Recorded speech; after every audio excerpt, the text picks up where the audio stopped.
A palavra do Senhor que veio a Jeremias dizendo: Levanta-te e desce à casa do oleiro, e lá te farei ouvir as minhas palavras.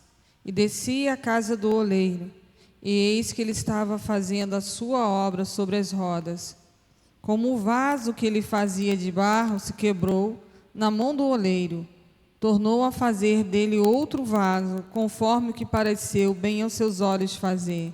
Então veio a mim a palavra do Senhor, dizendo: Não podereis eu fazer de vós como fez esse oleiro, ó casa de Israel? Diz o Senhor: Eis que como um barro na mão do oleiro, assim sois vós na minha mão, ó casa de Israel. Amém? Amados, vaso é um objeto, um utensílio muito antigo e muito importante. Na nossa casa está cheio de vasos. E na antiguidade o vaso guardava vinho, perfume, água, entre outras coisas.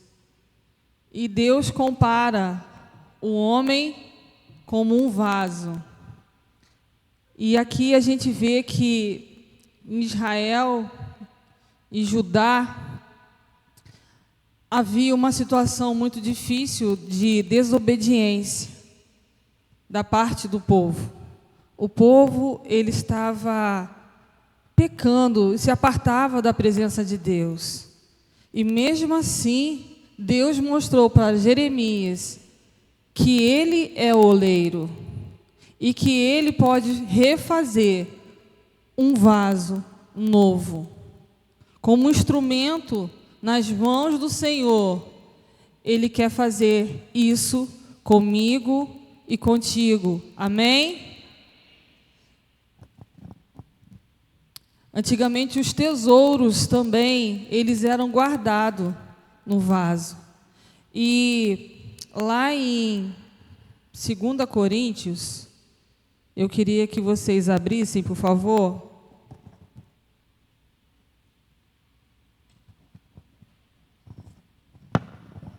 2 Coríntios 4, versículo 7. 2 Coríntios 4, versículo 7. Temos, porém, esse tesouro em vasos de barro, para que a excelência do poder seja de Deus e não de nós. Na palavra de Deus, lá no começo da Bíblia, em Gênesis 2, diz, Gênesis 2, versículo 7, diz assim: E formou o Senhor Deus o homem do pó da terra, e soprou em seus narizes o fôlego da vida, e o homem foi feito alma vivente. Uma pergunta: de que nós somos feitos? De barro. Nós somos feitos de barro. E Deus moldou o nosso corpo, né? Fez os braços, cabeça, tudo direitinho, os nossos pés, tudo do barro. E no final, Ele soprou em nós o fôlego da vida. E nós nos tornamos alma vivente. Um ser vivente, a imagem e semelhança de Deus. Nós somos imagem e semelhança de Deus.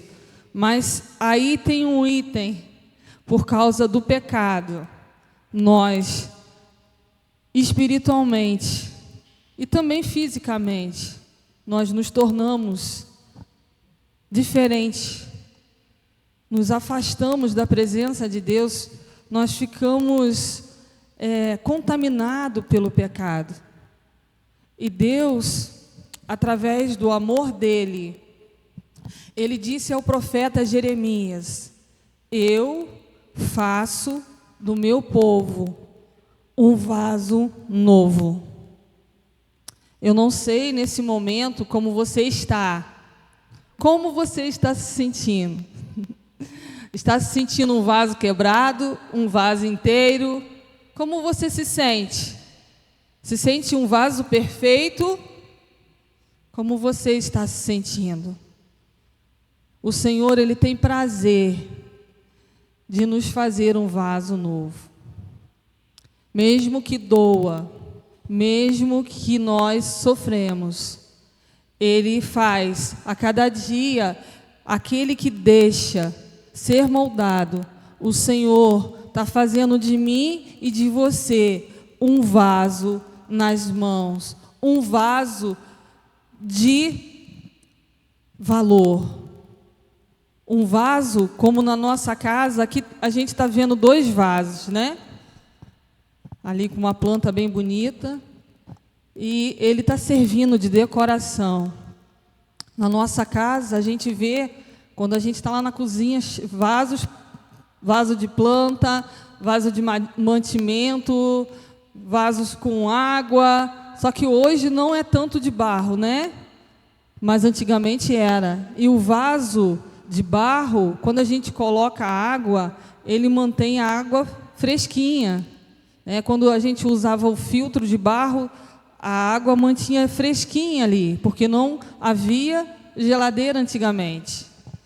Mas o que o Senhor quer falar comigo e contigo? Que para sermos um vaso nas mãos do Senhor, para nós sermos um instrumento de valor nas mãos do Senhor, muitas das vezes o oleiro precisa nos moldar.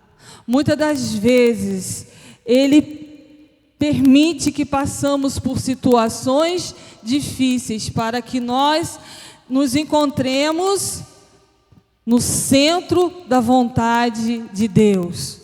Quando o oleiro ele está fazendo ali o seu vaso, como que é? O vaso fica onde? No centro, no meio ali, para que ele coloque as mãos e vê, né, todo o movimento, ele tem o controle para que aquele vaso se torne um vaso lindo e especial. E o Senhor, Ele não pega o vaso e vê que o vaso está quebrado, que o vaso está rachado e joga fora. Ele pega o vaso e faz um vaso, ele faz um vaso novo, daquele barro. Ele não pega e descarta, como hoje em dia tudo, na maioria, é descartável. E o que nós vemos nesse mundo de hoje, que o homem, por ver essas tecnologia e as coisas ter tanta facilidade, o homem ele está sendo muito desvalorizado. E muitas pessoas estão trocando as coisas pelas pessoas. Estão valorizando mais as coisas do que as pessoas. Só que o Senhor, Ele não vê como o homem vê. Ele transforma, Ele cuida do vaso, para que possamos cumprir os nossos propósitos, como uma obra-prima na mão do oleiro, na mão do Criador. Ele quer que a cada dia nos achegamos a Ele e que entendamos que a vontade dEle para as nossas vidas é melhor. A palavra de Deus fala que os pensamentos do Senhor são maiores, que os planos dEle são melhores. Do Senhor é maior do que o nosso. Amém, igreja? E assim, como um vaso na mão do oleiro, às vezes passando pelas nossas dificuldades, possamos deixar o Senhor nos tocar, o Senhor falar conosco, nos moldar, porque na palavra de Deus diz em Romanos 8, em Romanos 12, que a vontade do Senhor para o homem, ela é boa, ela é perfeita e ela é agradável. E que possamos a cada dia ter na nossa consciência que às vezes um sofrimento, às vezes a dor que nós estamos passando, ela faz parte do nosso processo diante de Deus. Faz parte da nossa caminhada diante de Deus. Vou contar mais uma experiência. Eu passei, na minha época, sou professora, passei em 2 concursos, eu trabalhava em 2 prefeituras, graças a Deus, e para eu me locomover de um município para o outro, eu ia de moto, para uma cidade, para outra, eu ia de moto. E era toda uma correria, porque eu também fazia faculdade em uma outra cidade. E uma vez, na correria da minha vida, eu tive um sonho. E nesse sonho, eu sonhei que eu tinha sido atropelada e eu via o meu corpo todo dilacerado no chão, na estrada. E aquilo me chocou muito, porque não foi um sonho comum, foi um aviso. E eu acordei assustada e falei com a minha mãe: mãe, eu tive um sonho, um pesadelo, e eu acho que foi o Senhor que está me avisando que eu vou passar por um acidente. E juntas, eu e ela, nós oramos pedindo a Deus o livramento da morte. E não passou muitos dias, eu sofri esse acidente. Veio um carro na minha direção e justamente numa encruzilhada, ele veio em cima de mim e eu tentava desviar, ele veio e por mais que eu desviei, ele me pegou, eu fiquei desmaiada no asfalto e fiquei desacordada. E depois de um tempo eu escutei as pessoas gritando e falando: ela morreu, ela morreu, ela morreu. E eu escutei de longe e eu falei assim: não, eu não morri, eu vou me levantar daqui, vou para minha casa e eu tenho que fazer mais coisas ainda. E na hora que eu senti eles me pegando, as pessoas que estavam na estrada, eu vi uma poça de sangue no chão e eu falei: meu Deus, acho que agora eu vou morrer. E sabe quando você vê a morte na sua frente? Foi isso que eu vi na hora. Eu falei assim: meu Deus, será que vai dar tempo de eu chegar no hospital? E ali, para eu chegar no hospital, amados, eu demorei 4 horas para ser atendida, porque eu fui de um município para o outro, não tinha atendimento. Fui parar em outro, não tinha atendimento. Aí fui parar num outro município mais longe, até alguém me atender, uma médica que poderia fazer todo esse trabalho. E quando eu cheguei lá, ela teve 2 opções, ela diz: ou eu fechava o teu pé, porque meu pé foi esmagado, ou eu amputava o teu pé. E pela misericórdia, ela só costurou o meu pé. E eu fiquei naquela situação 1 ano, em cima de uma cama, de cadeira de roda, e depois de muleta até eu me recuperar e voltar para o trabalho.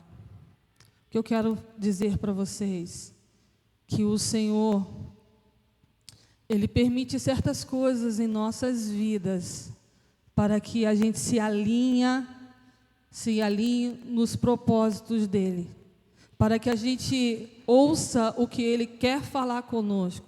E muitas das vezes é um processo doloroso, muitas das vezes Ele te coloca num cantinho para trabalhar na tua vida, para que os planos do Senhor aconteça, tudo que Ele tem preparado, porque Ele tem uma história para realizar na minha vida e na tua vida. E muitas das vezes nós não queremos, nós queremos que a nossa vontade seja feita e não a vontade de Deus. Por isso que Deus fez isso com o povo. Ele teve misericórdia, porque Deus, Ele não descarta, Ele vai dando oportunidades, Ele vai dando oportunidades para mim e para você, para que a gente se ajuste à vontade dEle, porque a vontade dEle é melhor do que a nossa, porque o plano dEle para as nossas vidas é melhor do que os nossos. Hoje, eu falo para vocês, foi muita experiência, sim, que eu passei, mas eu agradeço a Deus, porque foi um livramento de morte. Depois que passou tudo isso, o pastor foi lá na minha casa e ele falou que consultou a palavra de Deus. E ele disse para mim: Deus me falou através da palavra dele que era para a morte, mas ele te deu mais uma oportunidade de vida. E hoje eu agradeço a Deus por estar aqui, porque Deus, ele nos ama e ele quer cumprir o propósito, porque ele tem preparado para mim e para você uma história. Porque quando ele escolhe uma pessoa, como ele escolheu o profeta Jonas para ir lá em Nínive e falar do amor de Deus, o profeta Jonas fez o quê? Ele recuou, ele se escondeu dentro de um navio, e foi preciso uma tempestade naquele lugar para que ele acordasse e se entregasse e fosse jogado ao mar, para que os propósitos do Senhor se cumprissem na vida daquele homem. Ele precisou se arrepender e ficar 3 dias e 3 noites dentro das trevas, porque a palavra de Deus fala que Jonas estava na barriga do peixe, numa escuridão que parecia um inferno. Eu não sei como você está vivendo, eu não sei como está a tua vida, se está como um vaso bonito aparentemente, ou às vezes está, colado ali, passou uma colinha, disfarçadamente ele está sendo colocado numa estante ou numa mesa, mas ali dentro tem uma rachadura que muitas pessoas não conseguem ver, mas Jesus, ele conhece o teu coração e sabe como você está. E nessa noite ele te chama e me chama para que nós possamos nos alinhar, estarmos diante da vontade dEle e dizer: eis-me aqui, Senhor, como um vaso nas tuas mãos. Eu quero que o Senhor me molde e que eu fique a cada dia mais parecido contigo, para que eu tenha a mente de Cristo, para que eu tenha o caráter de Cristo e que eu consiga refletir o brilho do Senhor na minha vida. Será que estamos refletindo o brilho? Será que nós estamos sendo um instrumento, um canal de Deus para a vida de outras pessoas? Porque o vaso, ele é um instrumento para ser usado e para ter valor. Imagina essa planta sem o vaso, como que ia ser se não tivesse o vaso? Não ia ficar bonito, Não ia ter muito sentido aquela planta ali, ia ter que ter algo. E a palavra de Deus diz ali que o Senhor, ele, como um vaso de barro, o barro, ele não é bonito, mas ele é modável. A gente consegue modular, como uma massinha de modelar, a gente consegue. Assim é o vaso, e é assim que o Senhor quer que a gente seja, que Ele venha nos usar, e que a gente seja um instrumento nas mãos dEle, para fazer a vontade dEle. Amém? Vamos ficar em pé nesse momento, amados?